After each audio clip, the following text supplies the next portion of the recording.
The 1950s, the age of spies, nuclear fear, and dreams of space. Both superpowers, the United States and the Soviet Union, were racing toward the heavens, but the race did not start with Sputnik. It started with a rocket that exploded and a truth that was buried beneath layers of secrecy and fear. After the Second World War, the Soviet Union captured hundreds of German engineers from Peenemünde, the birthplace of the V-2 rocket. Among them were fragments of knowledge, blueprints, and damaged engines. But unlike the Americans, who brought Werner von Braun to work in comfort, the Soviets forced their prisoners to rebuild rockets in hidden laboratories east of Moscow. The Soviets called their first major missile the R-1, a direct copy of the German F-2. It worked, but it was only the beginning.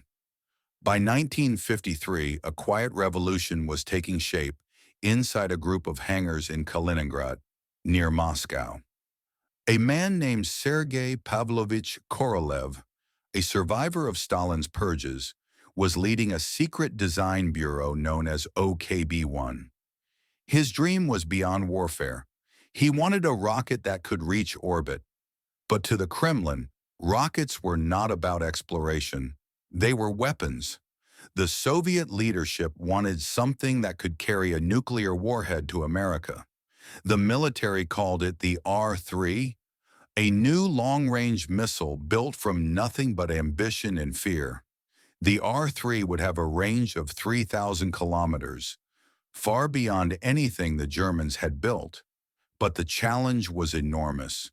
No one in the USSR had experience with lightweight alloys, stable guidance systems, or high-thrust engines that could survive the heat of sustained flight. Korolev's engineers worked day and night, using slide rules and hand-drawn equations, while entire villages were built around the project to keep it hidden. They called the test range Kapustin Yar, a desolate stretch of desert near the Volga River, surrounded by barbed wire and silence. To the outside world, it didn't exist. Even Soviet citizens living nearby thought it was a chemical weapons base. By 1955, the first prototypes were assembled. These early rockets looked similar to the later R-7 that would launch Sputnik, but they were crude, unstable, and dangerously unpredictable. Each engine test was a gamble. Flames roared, valves burst, and pumps shredded themselves from vibration. Fuel leaks were common, and the mixture of kerosene and liquid oxygen could ignite from a single spark. The R-3's design depended on clustered engines, a bold concept that allowed several smaller thrusters to act as one giant power unit. But this also multiplied the risks. If one engine failed, the others could overheat or detonate. The smallest malfunction could trigger a chain reaction.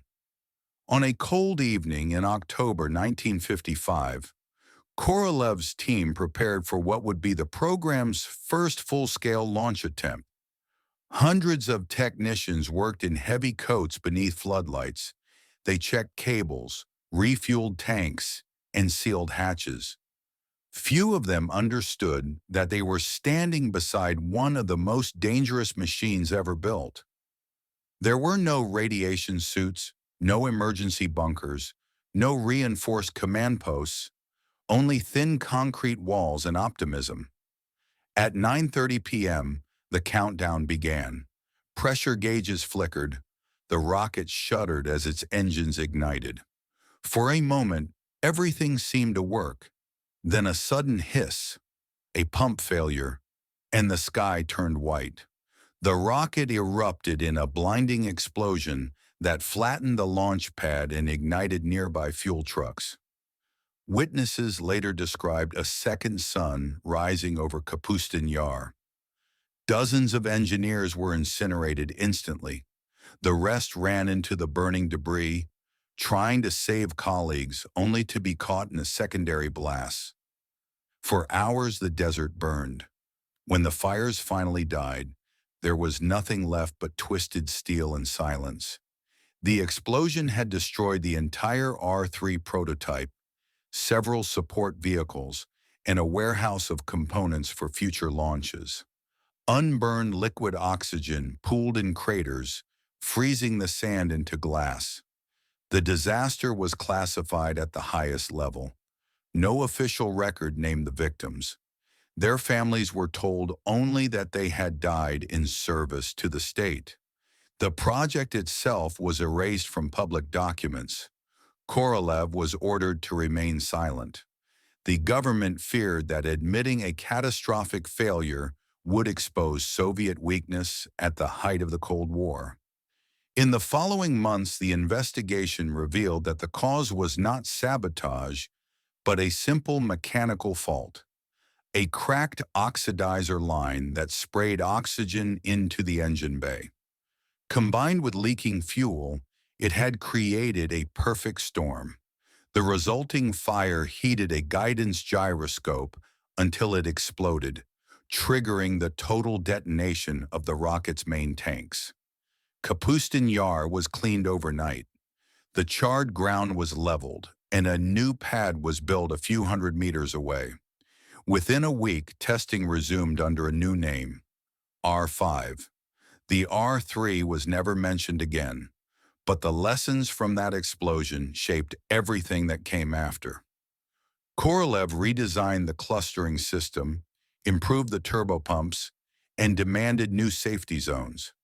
His persistence led to the R-7 Semyorka, the world's first intercontinental ballistic missile, and the rocket that would eventually launch Sputnik 1 in 1957.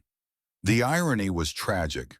The success of Sputnik, celebrated worldwide as a triumph of science, was built on the ashes of the R-3 disaster, a tragedy that could never be acknowledged.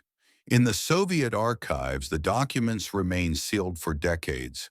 When some were finally declassified in the 1990s, historians found only fragments, technical memos, anonymous casualty lists, and brief notes signed by Korolev himself. He referred to the event only once, calling it the night we lost everything but courage. For decades, Western intelligence agencies suspected that something terrible had happened at Kapustin Yar. American spy planes photographed the base repeatedly, noting the construction of new pads and strange heat signatures at night. But without confirmation, it became just another Cold War rumor. Meanwhile, within the Soviet Union, survivors of the R-3 team continued their work in silence.